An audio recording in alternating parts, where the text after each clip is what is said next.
In AnyDesk, file transfer is built directly into the connection between systems. It allows users to move files between their own devices and environments in a straightforward way, using the same connection throughout.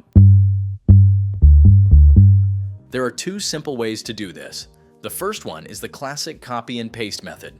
You copy the file from its source, switch to the other side, and paste it. It works exactly the way you expect, and the transfer happens seamlessly in the background. But when you want a clearer overview of folders and file locations, the File Manager is a great option. It opens a side-by-side view of both systems, which is especially helpful when you're navigating folders or moving several files at once.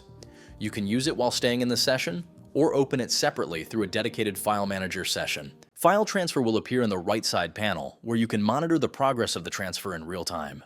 So instead of working around file access, file transfer in AnyDesk quietly supports the way you already work. And that consistency extends to security and file handling. All transfers are protected with strong encryption, and files move directly between your own devices without being uploaded to a cloud service in between. You can transfer files as often as you need, across platforms without file size limits.